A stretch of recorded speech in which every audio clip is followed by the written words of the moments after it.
नमस्कार, मैं हूँ डॉक्टर राजीव पथरी और आप देख रहे हैं लाइव हिंदुस्तान चर्चा। आज हम चर्चा करने जा रहे हैं कि कांग्रेस के बागियों ने कहीं न कहीं खोया है और भाजपा भी कुछ ख़ास पा नहीं पाई। 2 विधानसभा सीटें अगर उनकी बड़ी हैं, तो उससे कोई सरकार ना वो बना सकते हैं, ना वो बना पाएँगे अभी तक तो ऐसा लगता है। लेकिन राजेंद्र राणा बड़ा चेहरा थे, उन्होंने बहुत कुछ खोया। उन्होंने सियासी अनुमान नहीं लगाया कि उपचुनाव होगा और मैं धूमल जी के गढ़ में चुनाव लड़ूँगा, तो कहीं न कहीं धूमल समर्थक या कुछ बीजेपी के ऐसे कार्यकर्ता बदला ले सकते हैं। 399 वोटों से उन्होंने जीत हासिल की थी, लेकिन अब वो हार गए हैं। इसी तरह से बातें उठनी शुरू हो गई हैं कि भीतरघात हुआ है, बागियों के ऊपर भीतरघात भारी पड़ा है। गगरेट में तो चैतन्य शर्मा ने बैठक बुलाई और कह दिया वहाँ पे कुछ समर्थकों ने उनके जो भाजपा में उनके साथ शामिल हुए थे, कि पूर्व विधायक राजेश ठाकुर ने भीतरघात किया है और कुछ और नेताओं के नाम लिए गए। सुजानपुर में भी दबी जुबान में यही आ रहा है कि भीतरघात हुआ, क्योंकि वहाँ पे देखिए अनुराग ठाकुर जी को 23,853 वोटों की लीड मिलती है। कमल का ही निशान होता है, लेकिन वहीं पे 2440 वोटों से राजेंद्र राणा हार जाते हैं। नेगेटिव वोट इतना हो जाता है कमल के निशान पर ही। तो ये सारा क्यों हो रहा है? बागियों पे क्या बगावत का कलंक तो उन्होंने झेला ही झेला। राजेंद्र राणा ने बहुत कुछ खोया और भीतरघात जो है, वो कितना हुआ आज हम इसी विषय पे चर्चा करने जा रहे हैं। हमारे साथ चर्चा में भाग ले रहे हैं प्रेम कौशल जी हैं, कांग्रेस पार्टी के मुख्य प्रवक्ता हैं। संजय शर्मा जी हैं, भाजपा के वरिष्ठ प्रवक्ता हैं। उ उदयवीर पठानिया जी वरिष्ठ पत्रकार हमारे साथ जुड़े हैं। तो उदयवीर जी देखिए, ये इन हलकों का जो 4 हलकों में जो हारे हैं, वहाँ पे भाजपा का हारे हैं जहाँ जीते भी हैं, धर्मशाला में भी देखिए। मतलब लोकसभा के कैंडिडेट को कमल के निशान पे ही ज़्यादा वोट मिलता है, लेकिन दूसरी तरफ कम वोट मिलता है। देखिए धर्मशाला का भी आंकड़ा देखिए, 13,251 वोट लोकसभा में डॉक्टर अजीत भारद्वाज को पड़ जाते हैं, लेकिन 5611 से वो जीते, यानी कि 7640 वोट फिर भी उनके अगेंस्ट ही रहे। एक तरह से देखा, इसी तरह से बाकी हलकों का भी आंकड़ा है। तो क्या ये राजेंद्र राणा ने तो बहुत कुछ खो दिया, क्योंकि उपचुनावों की 2 ही हॉट सीट थी, जो मानी जा रही थी कि धर्मशाला और सुजानपुर में और इनको बढ़त भी जहाँ पे मिली है, बमसन का जो धूमल साहब की कंस्टिट्यूएंसी थी, जो हमीरपुर में आई बाद में, बमसन का जो एरिया सुजानपुर में गया, वहीं से राजेंद्र राणा का राजनीतिक कत्ल हो गया। जी, देवीर जी। बिल्कुल डॉक्टर साहब। और आपने कहा कि जिस तरह से जो भीतरघात था भाजपा का, वो भारी पड़ा। अब कहाँ 6 आदमी और कहाँ हज़ारों का जो एक कैडर है, हर कंस्टिट्यूएंसी में जो बीजेपी का पाया जाता है, जब एक व्यक्ति सारे कैडर का कत्ल करता है और उसके हाथ में कत्ल करने के लिए जो हथियार है, खुद भाजपा के आला नेता थमाएँगे, तो नतीजा तो ऐसा ही होगा। रही बात राजेंद्र राणा की, आपने सही कहा कि बहुत बड़ा रिस्क लिया, जबकि उन्हें पता था कि उनका मुकाबला भाजपा से कम और प्रोफेसर धूमल से ज़्यादा होगा। और आदमी को अपना एक इतिहास याद रखना चाहिए, सारी चीज़ें याद रखनी चाहिए, क्योंकि एकदम से आप बिल्कुल अपना मौसम ही सियासत का बदल देते हैं और ये एक तरह से कह देते हैं कि यहाँ पर अब मैं कांग्रेस में था, अब मैं बीजेपी में आ गया तो साथ देंगे। तो वैसा तो ना होना था, ना हुआ। अब शायद यही वजह है कि 4 सीटें तो बीजेपी ने गँवा ली अपनी, जो सीनियर लीडरशिप ने हेकड़ी की थी। अब जो 2 सीटें निकली हैं, उसमें चाहे वो इंद्रदत्त लखनपाल हो या सुधीर शर्मा हो, उन्होंने अपना जो एक पुराना ऑरा था, उसको कायम रखा था। और राजेंद्र राणा के बारे में तो ये भी था कि जब वो कांग्रेस के विधायक थे या फिर इस सरकार में मंत्री बनने की सोच रहे थे, तो उन्होंने भाजपा का जो मूल कैडर था, जो उनके विरोध में खड़ा रहता था, उसको डिस्टर्ब करने में कोई कमी नहीं छोड़ी थी पिछले लगभग 1.5 साल से ही। तो वो जो कैडर था, वो हिसाब चुकता करने के मूड में था। ऐसा नहीं कहा जा सकता कि धूमल फैमिली ने मदद नहीं की या कुछ नहीं किया। कुछ इंसान की अपनी भी पुरानी सियासी क्रियाक्रम ऐसे होते हैं, जो कि ले देकर कहीं न कहीं आम उनके लिए ही घाटे का सौदा बन जाते हैं। तो इसी वजह से राजेंद्र राणा फँसे भी और अपना जो सियासी करियर था, उसको किसी न किसी हद तक इतनी चोट पहुँचा दी कि उसका एकदम से अब रिपेयर होना जो है, वो असंभव माना जा रहा है। डॉक्टर साहब। उदयवीर जी, सवाल ये है कि राजेश ठाकुर देखिए काम करते रहे, लगातार साथ रहे, वो तो दिखे भी चुनाव में। ठीक है, अनुराग जी की भी जितनी जनसभाएँ हुई सुजानपुर में वो दिखे।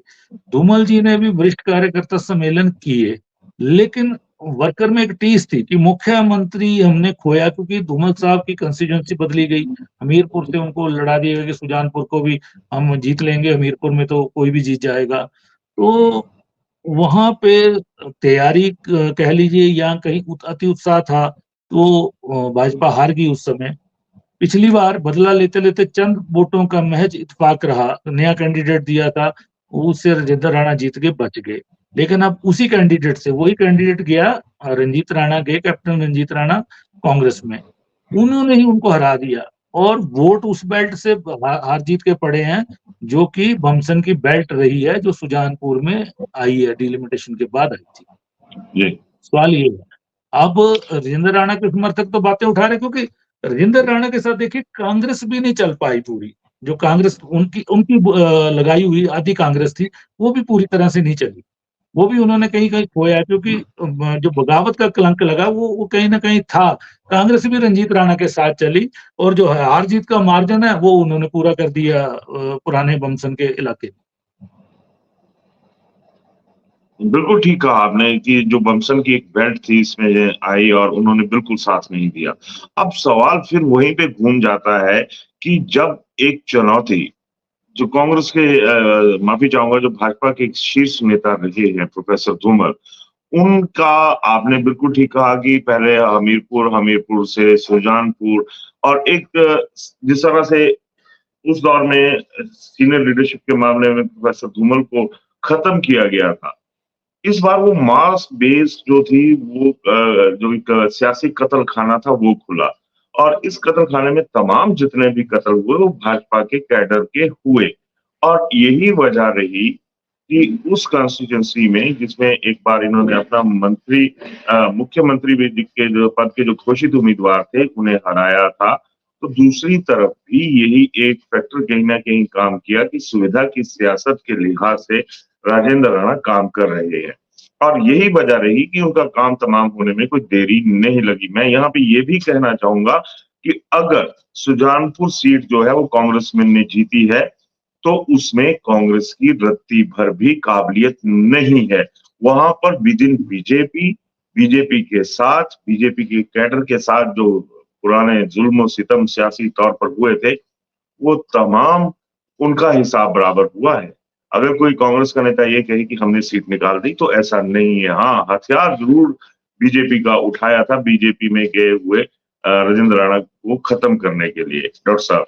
जी, लेकिन राजेंद्र राणा इतने राजनीतिक सूझबूझ थी, क्या उन्होंने एहसास नहीं किया कि मैं जो ये बगावत कर रहा हूँ, फिर से अग्नि परीक्षा अगर देनी पड़ी, तो मुझे जूझना तो पड़ेगा कहीं न कहीं धूमल साहब के समर्थकों के साथ, उनके एक औरे के साथ, तो ये आकलन क्यों नहीं किया उन्होंने उस समय? वही बात आ गई डॉक्टर साहब की एक जब जिस दौर में ये सारी उठा-पटक हुई बीजेपी के भीतर, तो इसमें बीजेपी का हाईकमान भी शामिल था।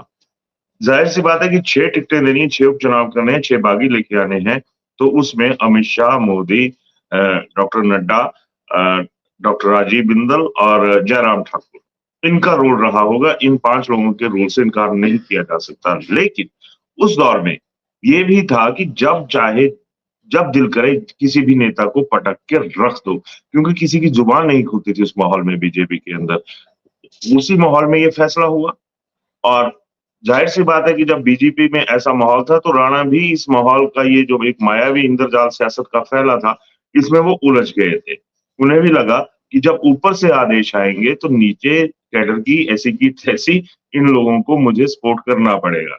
लेकिन वो ये भूल गए कि उन्होंने उस दौर में क्या किया था। उन्होंने भाजपा का पूरा इतिहास, वर्तमान, भविष्य तमाम काल जो थे वो उनको अकाल मृत्यु के इस पर उतार कर रख दिया था। अब वही वजह हुई, अब बीजेपी में माहौल बदल गया है। वो पुरानी ठसक जो है वो बीजेपी के लीडर्स में अब दिखाई नहीं दे रही है, चाहे वो केंद्रीय स्तर पर मसला हो या फिर प्रदेश स्तर हाँ, पर मसला जी। हो। तो अब राणा की ये कह लीजिए कि आप उनकी एक सियासी बदकिस्मती कह लीजिए कि वो अगर शिकवा भी करना चाहेंगे, तो किसी के साथ नहीं कर पाएँगे नहीं, वो तो क्योंकि पॉलिटिकल सुसाइडल ही कर लिया उन्होंने तो, ऐसा लग रहा बिल्कुल, है। बिल्कुल। कर और लिया, ना देखिए इधर छोड़े ना उधर छोड़े। शुरुआती दौर में ही राणा पर ये इल्ज़ाम लगने लग पड़े थे कि वो तो भाजपा का पटका गले में डालकर घूम रहे हैं, लेकिन उनके बेटे अभिषेक राणा, उन्होंने एक जो दूरी थी, वो बनाई हुई थी और उस दूरी में ये कहा गया कि इसमें एक तरह का घमंड भरा हुआ है, दंभ भरा हुआ है और वो बीजेपी को आत्मसात करने के लिए तैयार नहीं है। तो कुछ ऐसे जो छोटे-छोटे फैक्टर थे, उन्होंने भी राणा की जो सियासी गति है, उसको दुर्गति में तब्दील करने में पूरा एक तरह से वक़्त जो था वो लगाया भी था और उसका नतीजा भी सामने आ गया। डॉक्टर साहब। जी। जी, संजय जी देखिए, भीतरघात की हमने पहले भी चर्चा की थी, जब चुनाव हो जाएँगे, चुनावों के दौरान ही हम चर्चा करते थे, तो गिले-शिकवे उभर कर आएँगे। गिले-शिकवे यही होंगे कि हारेंगे तो भाजपा के पुराने लोगों पे इल्ज़ाम लगेंगे। कल परसों गगरेट की बैठक में इल्ज़ाम लग गए, राजेश ठाकुर पूर्व विधायक आपके भी मित्र हैं, उनके ऊपर, जबकि वो उन्होंने स्वीकार किया कि टिकट बदला है, मैं हाईकमान का निर्णय स्वीकार करता हूँ। और अब उन पे सीधे इल्ज़ाम लगा दिए गए कि उन्होंने भीतरघात करवाया है। जबकि ये नहीं देखा जा रहा कि जो चैतन्य शर्मा के पिता और चैतन्य शर्मा के खिलाफत जो थी कहीं न कहीं गगरेट के अंदर, ये 14-15 माह में, और बीच चुनाव में चैतन्य शर्मा के पिता को हटाना भी पड़ा था। राकेश शर्मा जो कि उत्तराखंड के पूर्व मुख्य सचिव रह चुके हैं, कहीं न कहीं उनके खिलाफ एक माहौल था और लीड भी देखिए सबसे ज़्यादा है, 8470 वोटों की लीड है। मतलब अनुराग जी को 10,944 मिले हैं, तो 8470 वहाँ पे कांग्रेस ने भी लिए हैं। फ़र्क देखिए, उधर प्लस में जाते हैं, इधर माइनस में जाते हैं। तो इस तरह की सुजानपुर के भी राणा समर्थक इस तरह की बातें करने लग पड़े हैं। तो क्या बगावत थी, भीतरघात था, इसको समय पे रहते क्यों नहीं थामा पार्टी ने? जी। डॉक्टर साहब देखिए, हार के जो हैं वो बहुत से कारण गिनाए जाते हैं जब व्यक्ति हारता है, लेकिन जीत का श्रेय जो है वो स्वयं लेता है। लेकिन अब जो परिस्थितियां बनी, अब स्थिति ये आ जाती है क्योंकि पार्टी कैडर तो साथ चलता है। पार्टी कैडर का कहीं भी, चाहे वो कांग्रेस पार्टी हो चाहे वो भारतीय जनता पार्टी हो, जो पार्टी का मूलतः कैडर होता है वो पार्टी के निर्णयों के साथ ही चलता है। लेकिन उस कैडर के साथ साथ कुछ न्यूट्रल वोट जो है, जो किसी भी जीत का या हार का कारण बनता है किसी भी पार्टी के लिए, ये भारतीय जनता पार्टी के लिए ही नहीं, किसी भी पार्टी के लिए, वो जो न्यूट्रल वोट है, जो आखिरी वक्त पे निर्णय करता है कि हमने किस तरफ जाना है, वो गुण दोष के आधार के ऊपर जो है वो वोट करता है। तो निश्चित तौर पे कैडर का वोट तो दोनों तरफ, ऐसा तो नहीं है कि किसी को 500 ही वोट पड़ा है और बाकी नहीं है। दोनों तरफ का कैडर जो है वो दोनों पार्टी को पड़ा होगा। लेकिन जो न्यूट्रल वोट रहता है, जो आपके गुण दोष के आधार के ऊपर अपना मत देता है, उसका कहीं ना कहीं जो है वो नहीं निर्णय कर पाया उसको, क्योंकि दोनों जो मशीन्स थी वो एक ही स्थान पे नहीं रखी हुई थी। पहले एक उस पे वोट करोगे आप, पहले पार्लियामेंट के लिए करोगे और फिर उसके बाद विधानसभा के लिए करोगे। तो मुझे जहां तक नजर आता है कि हो सकता है कि अब पार्टी इसके ऊपर सारा मंथन करेगी कि क्या कारण रहे हैं, और अलग अलग कारण हो सकते हैं, हर व्यक्ति का अलग अलग मत हो सकता है कि किस लिए ये क्यों स्थितियां ऐसी बनी। अगर 4 हारी हैं तो 2 जीती भी हैं। उनमें भी अब कहें वहां पे क्या कह सकते हैं कि कांग्रेस के लोगों ने वहां बगावत करके भारतीय जनता पार्टी का साथ दिया है। ये जो नहीं, न्यूट्रल आपके लोग वोट कह होता रहे है, हैं, जो आपके डिसाइडिंग फैक्टर है दोनों संजय जी, पार्टीज में, आपके लोग डॉक्टर। कह रहे हैं, गगरेट की मीटिंग में आपके ही भाजपा के लोग कह रहे हैं, नहीं, सुजानपुर में आपके ही भाजपा के लोग कह रहे हैं। सवाल ये निश्चित है। तौर पे देखिए, निश्चित तौर पे जो जमीनी कार्यकर्ता है या किसी भी कार्यकर्ता को बोलने का, किसी भी बैठक के अंदर बोलने का अधिकार रहता है। पार्टी इसके अंदर बैठ करके सभी पक्षों को सुनेगी, सभी पक्षों के निर्णय के बाद आगे भविष्य की रणनीति तय की जाएगी कि क्या कारण रहे। क्या कहीं कैंडिडेट के बीच में, उम्मीदवार के बीच में कमी है? क्या पार्टी कार्यकर्ता और उम्मीदवार के बीच में समन्वय बनने में समय लगा, या वो समन्वय स्थापित नहीं कर पाए? तो ये सारी चीजें जो है ये विचार की है। अब इसके ऊपर, क्योंकि पुरानी लकीर को पीट करके कुछ नहीं होगा, हमें भविष्य की जो लकीर खींचनी है उसके ऊपर जो है वो हम काम करेंगे।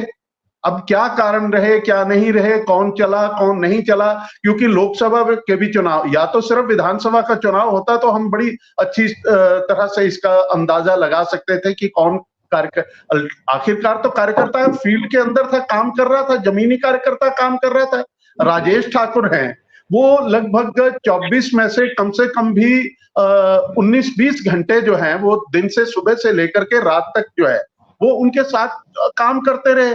राजेश ठाकुर पूरे प्रदेश के अंदर एक मिसाल बने, जिन्होंने खुलेआम खुले मंच के ऊपर कहा कि जो पार्टी का निर्णय है वो स्वीकार करते हैं, और जिस कार्यकर्ता को पार्टी ने टिकट दिया है उसको हम उसके लिए काम करेंगे, उसको जिताएंगे।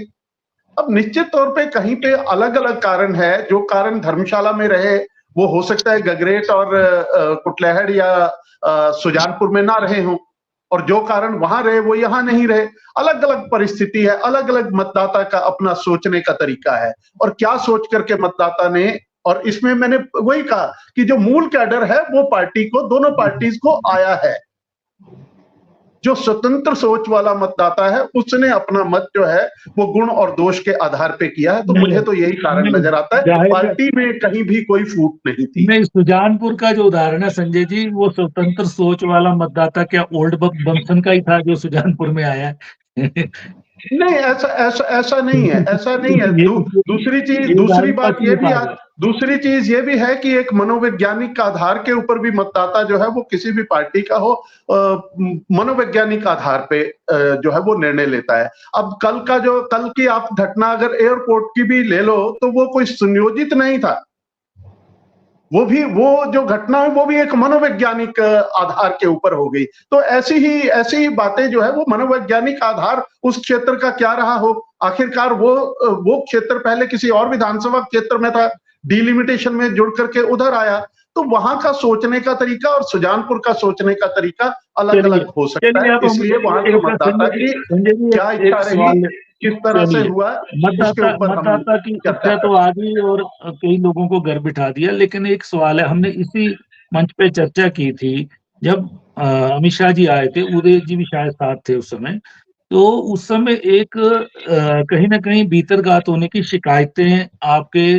कैंडिडेट्स द्वारा दी गई, वहां तक पहुंचाई गई उन तक, और शायद हर्ष महाजन जी सूत्रधार थे, ऐसा चर्चा थी कि उन्होंने कहा कि संभावित है कि अगर हम सीट हारेंगे तो भीतरघात से हारेंगे। उसमें धर्मशाला सीट का भी जिक्र था, लाहौल स्पीति का भी था, बाकी तमाम सीटों का जिक्र था कि भीतरघात हो सकता है। उसको रोकने के लिए कहीं ना कहीं बिंदल जी की ड्यूटी लगाई गई।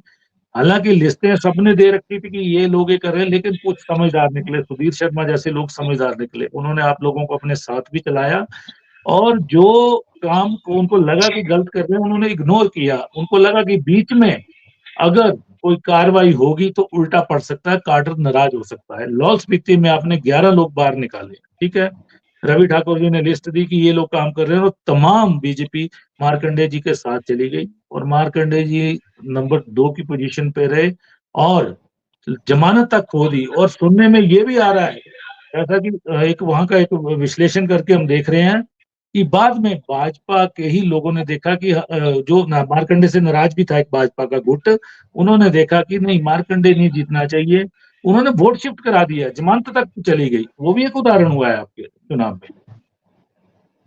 जहां तक आपने बात करी अमित शाह जी के दौरे को लेकर के, मैं वो जो मीटिंग हुई थी या जहां भी बैठना हुआ था उसमें मैं वहां पे स्वयं शामिल था, और ऐसी कोई चर्चा ना तो हर्ष महाजन जी ने वहां पे कोई ऐसी चर्चा चली ना बिंदल जी के साथ कोई ऐसी चर्चा चली, क्योंकि वो जितने भी समय का बैठना वहां पे हुआ मैं उसमें शामिल रहा हूं।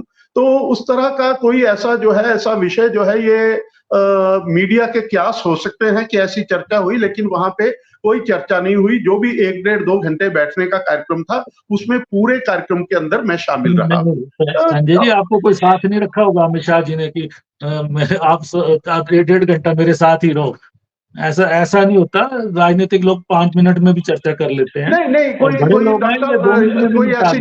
कोई ऐसी चर्चा वहां पे नहीं आई। और दूसरा जो लाहौल स्पीति की आप बात कर रहे हैं, लाहौल स्पीति की आप बात कर रहे हैं, मैंने कहा है कि हर भौगोलिक परिस्थितियां जो है वो आपके मानसिक परिस्थितियों को भी परिवर्तित करती हैं। भौगोलिक परिस्थितियां मनोवैज्ञानिक तौर पे मनोवैज्ञानिक तौर पे भी, और हर तरह से आपकी सोच, हर क्षेत्र की सोच अलग अलग है। तो उसी तरह से जो है वो किसी भी जो जीते विधानसभा क्षेत्र है वहां के मतदाता की सोच क्या है, जो हारे वहां के मतदाता की सोच क्या है, ये उसी के आधार के ऊपर जो है ये वोट पड़ा है। इसके ऊपर निश्चित तौर पे मैं पहले भी कह चुका हूं, क्योंकि इसके ऊपर बहुत कुछ चर्चा करने का है नहीं है। जब तक पार्टी के मध्य में चर्चा नहीं होती है, पार्टी इसके ऊपर। संजय जी, फिर हक यही है कि स्टेट के चुनाव में लोगों ने आपको नकारा, स्पष्ट दिखता है फिर, क्योंकि एक मिनट लगता है दोनों वोट कास्ट करने में, 1 से 1.5 मिनट, इतनी जल्दी नहीं पलटते 2 ईवीएम मशीनों पे लोग।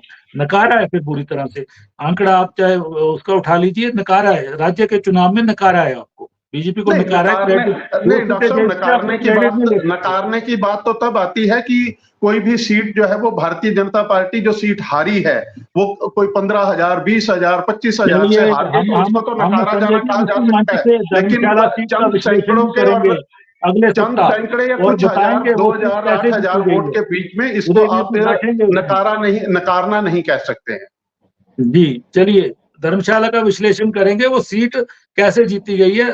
उदय जी, आंकड़े आ रहे हैं कुछ ऐसे, आपको हम चर्चा करेंगे, बाद में बिठाएंगे, क्योंकि सीटें मैनिपुलेशन से जीती गई है। ठीक है, चलिए, प्रेम कौशल जी जुड़े हमारे साथ। प्रेम जी, कहीं ना कहीं मेन सवाल करेंगे हम। चैतन्य, ठीक है, चैतन्य ने बड़ी छोटी उम्र में अपने आप को दांव पे लगा के खत्म कर लिया, लेकिन राजेंद्र राणा का एक वजूद था, क्योंकि प्रोफेसर प्रेम कुमार धूमल जी को हराने के बाद एक राजनीतिक कद में इजाफा हुआ, और उसके बाद पार्टी के कार्यकारी अध्यक्ष बनाए गए। फिर जो स्टार कैंपेनर थे उनको, वो भी 18 विधानसभा क्षेत्रों में वो भी हेलीकॉप्टर लेके गए, जो विधानसभा का चुनाव का प्रचार किया गया। मंत्री पद के, वो तो खुद मुख्यमंत्री पद के भी दावेदार थे, और 3 वोट उनको पड़े भी थे, जो सेसिल में जो वोटिंग वगैरह करवाई थी इन्होंने, वही लोग थे जो उनके साथ चले भी गए, जो बागी हो गए। लेकिन उन्होंने ऐसा किया जैसे अपने आप ही फंदा गले में क्यों डाल लिया होगा, क्योंकि उन्होंने एहसास नहीं किया कि अगर मैं भाजपा में जा रहा हूँ, उपचुनाव मुझे लड़ना है, तो मुझे लड़ना किससे पड़ेगा? जिस भाजपा की मैं खिलाफत इतने समय से कर आया हूँ, जिस वर्कर को मैंने तंग किया हुआ है, वो वर्कर कहाँ मुझे वोट देगा? क्या उन्होंने ये एहसास ही नहीं किया होगा? जी डॉक्टर साहब, राजेंद्र राणा जी का जहां तक सवाल है उनकी हार जीत का, मैं थोड़ा सा पीछे जाऊंगा। एक बहुत इस चीज का प्रचार होता है कि राजेंद्र राणा ने धूमल को पराजित कर दिया, प्रोजेक्टेड चीफ मिनिस्टर को हरा दिया। वो एक तथ्य है, उसको नकारा नहीं जा सकता। लेकिन वो परिस्थिति उत्पन्न कैसे हुई, पहले हमें उस पृष्ठभूमि में जाना पड़ेगा। आप देखिए, हिमाचल की राजनीति में प्रेम कुमार धूमल और वीरभद्र सिंह 2 ध्रुव रहे, और दोनों का बहुत एक दूसरे के प्रति राजनीतिक जो था वो एक स्कोर रहा, जिसको सेटल करने के चक्कर में दोनों नेता रहे एक दूसरे के साथ। और वीरभद्र सिंह धूमल साहब की घेराबंदी करना चाहते थे, और राजेंद्र राणा के तौर पर एक हथियार मिला, क्योंकि वो भारतीय जनता पार्टी से ही आए थे, धूमल साहब के नजदीकी थे, खास थे, तो उनकी कई कमजोरियों को वो जानते थे। उनके क्षेत्र के एरिया के जो लोग हैं, कहाँ किस तरीके से वो राजनीतिक तौर पर उनको नुकसान कर सकते हैं, वो सारी रणनीति के तहत जो है वीरभद्र सिंह ने एक हथियार के तौर पर राजेंद्र राणा को इस्तेमाल किया और उनको ताकत दी। राजेंद्र राणा इतने पावरफुल हुए वीरभद्र सिंह के समय में कि उनके कहने से जो वो कहते थे वो काम हो जाता था, चाहे वो विकास के काम थे, कोई ट्रांसफर्स की बात थी, या राजनीतिक तौर पर भी में हमीरपुर जिले में बहुत पावरफुल थे। तो उनको ताकतवर बनाया गया, ताकत दी गई ताकि वो जनता के काम कर सकें। उनको सिर्फ इतना क्रेडिट जाता है कि उन्होंने उस ताकत का इस्तेमाल जो है वो खुद को सुजानपुर कॉन्स्टिट्यूंसी में मजबूत करने के लिए किया। और अगर वीरभद्र सिंह से वो ताकत ना मिली होती, वीरभद्र सिंह ने एक टारगेट सेट ना किया होता कि राजेंद्र राणा के माध्यम से हमने प्रेम कुमार धूमल को पराजित करना है, और ऐसे कयास तो पहले से ही थे कि वो सुजानपुर शिफ्ट होंगे या उनको किया जाएगा, तो ये सारी राजेंद्र राणा के ताकतवर होने के पीछे की ये पृष्ठभूमि रही है, जिसकी वजह से वो प्रेम कुमार धूमल जी को पराजित कर पाए। दूसरी बात, जो इनके वर्तमान चुनाव का अगर विश्लेषण जैसे आप कर रहे हैं, और उसमें आप ये कह रहे हैं कि बमसन के क्षेत्र, जो पुराना बमसन था, उस क्षेत्र से उनकी पराजय हुई है, मैं आपसे सहमत नहीं हूँ डॉक्टर साहब। सहमत इसलिए नहीं हूँ कि जो हमीरपुर चुनाव क्षेत्र का एरिया सुजानपुर विधानसभा क्षेत्र में डिलिमिटेशन के बाद गया है, उस क्षेत्र में भी राजेंद्र राणा ने कोई बहुत बड़ा इस चुनाव क्षेत्र में बहुत बढ़त उसमें ली नहीं है। और लगभग बराबरी पे चलता रहा पूरा इलेक्शन है। और जिस क्षेत्र की आप बात कर रहे हैं वहां जाके फिर कैप्टन रणजीत सिंह जो है वो बढ़त ले गए, और वो बढ़त नहीं, जो थी हार वो जीत का तो वहीं से बना ना, माहौल वहीं जी, से जी, हुआ। लेकिन पूरे चुनाव क्षेत्र में एक तरह से कांटे की टक्कर थी, बराबरी पे चलते रहे। धीरे-धीरे बिल्कुल, फिर ये बिल्कुल। थोड़े-थोड़े वोटों की बढ़त जो थी वो कैप्टन रणजीत लेते चले गए और अंत में जो है वो विजयी हुए। अब राजेंद्र राणा ने देखिए निश्चित तौर पर उन्होंने एक जिसको राजनीतिक आत्महत्या कहते हैं, वो आत्महत्या की है उन्होंने। और ये निश्चित था कि जहाँ से वो पहले कांग्रेस में आए थे, वहाँ वो वापस जाएँगे, उनको वो समर्थन नहीं मिलेगा, वो आशीर्वाद नहीं मिलेगा, क्योंकि ज़ख्म वहाँ भी थे, ठेस वहाँ भी थी। इस चीज़ को कैलकुलेट करने में राजेंद्र राणा पूरी तरह से फेल हुए, असफल हुए, और मैं समझता हूँ कि राजेंद्र राणा की सबसे बड़ी जो दिक्कत है, सबसे बड़ी जो समस्या है, वो अति महत्वाकांक्षी है। जी। और अति महत्वाकांक्षी होने की वजह से वो टिक नहीं पाते हैं कहीं। देखिए पहले उनका धूमल साहब के साथ टकराव हुआ, और उनका धूमल साहब से साथ टकराव तब हुआ जब वो मुख्यमंत्री थे। तो उनके साथ सीधे टकराव में आए, उनको छोड़ा, फिर निर्दलीय चुनाव लड़ा, निर्दलीय जीते, निर्दलीय के बाद कांग्रेस में आए, कांग्रेस में आके फिर वो अपने आप को एडजस्ट नहीं कर पाए। देखिए, मुख्यमंत्री महत्वाकांक्षा आप तब भी जागी थी कि देखो, अनुराग ठाकुर को हराएंगे, पार्लियामेंट का टिकट ले लिया, विधायकी खो दी उस समय भी। हाँ, जी मैं वही कह रहा हूँ, अति महत्वाकांक्षी है। फिर उसके बाद जो है वो मुख्यमंत्री के साथ एडजस्ट नहीं कर पाए। जो चीफ मिनिस्टर है, फिर वो सुखविंदर सिंह सुक्खू हों, कोई हो एबीसी कोई भी हो, chief minister is chief minister. आपको चीफ मिनिस्टर को चीफ मिनिस्टर मानना पड़ेगा, और मुख्यमंत्री वाला रिगार्ड और सम्मान आपको देना पड़ेगा। आप मुख्यमंत्री से खुद को बड़ा नहीं आंक सकते।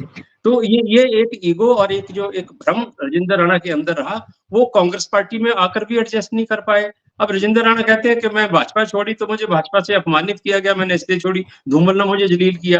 ठीक है, आपको धूमल जी ने जलील किया, आप कांग्रेस में आ गए।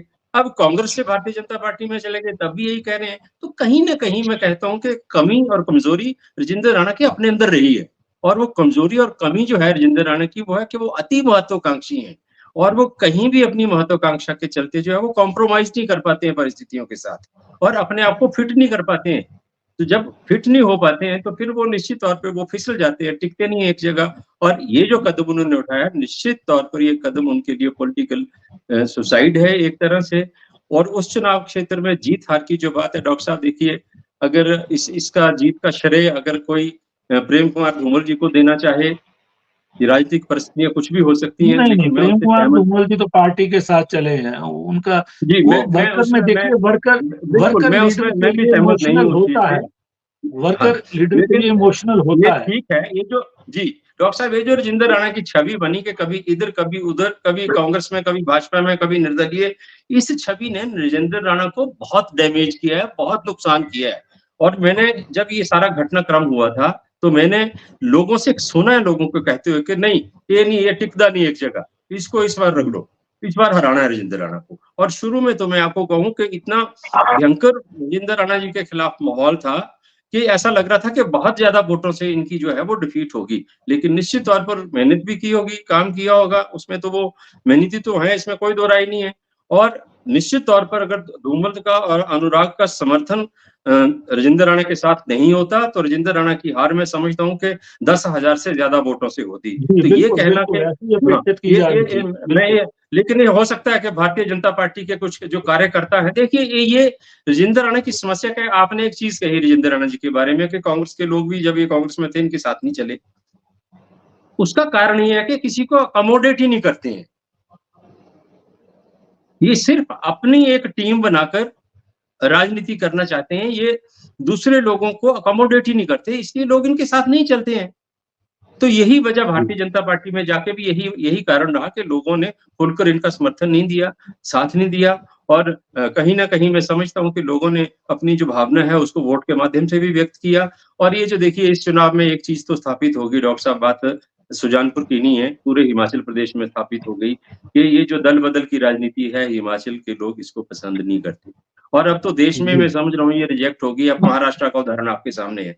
महाराष्ट्र में भारतीय जनता पार्टी ने तोड़फोड़ की, सरकार को गिरा के वहां सरकार बनाई गई, और अब जो लोकसभा में नतीजे आए हैं वो आप सबके सामने है। मैं समझता हूँ कि बिल्कुल, अभी ये खरीद बिल्कुल। फरोख्त, दल बदल और ये इस तरीके की जो जमीन बेचने वाली जो राजनीति है, ये अब समाप्ति की ओर जो है वो बढ़ चुकी है, और हिमाचल प्रदेश के लोग इसमें एक उदाहरण स्थापित करने में कामयाब हुए हैं।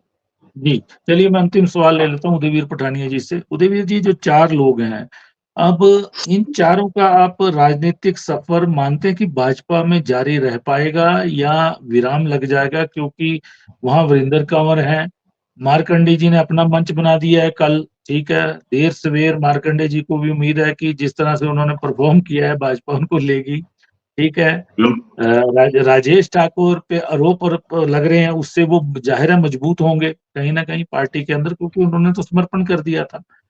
तो जी। ये आपको लग रहा है कि इनका भविष्य, चाहे सुजानपुर से राजेंद्र राणा जी हैं, क्योंकि अब 3.5 साल तो ऐसे ही काटने पड़ेंगे, उसके बाद पार्टी की परिस्थितियाँ क्या होंगी? तो ये आपको लग रहा है कि इनका कोई भविष्य है अब?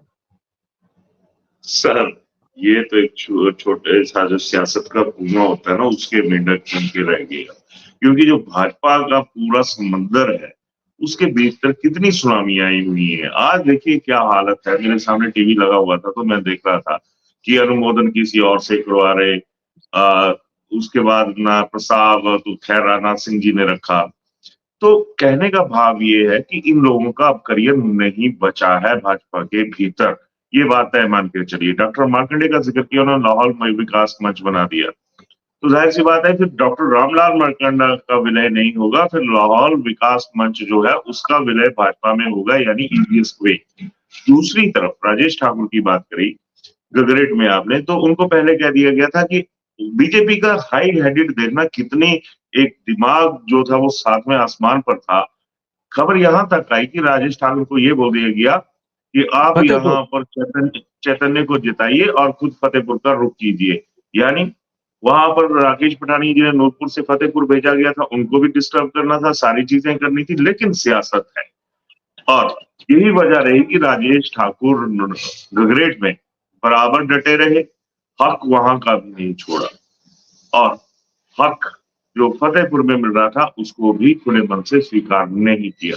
तो इन परिस्थितियों में बाकी जिस तरह से आपने कुटलैहड़ में वीरेंद्र कंवर की बात करी, तो भाजपा को पुराने लोगों के बिना भाजपा की सीनियर लीडरशिप का गुज़ारा नहीं होगा, ये बात तय है। अब फिर वही बात आ जाएगी, आप बोलेंगे कि मैं यहीं पे उदाहरण दे रहा हूँ, संजय बैठे हैं, प्रेम कौशल भाई बैठे हैं। क्या है इन लोगों का? कुछ नहीं है। ये भी एक लिमिट तक चलेंगे कांग्रेस के साथ या बीजेपी के साथ।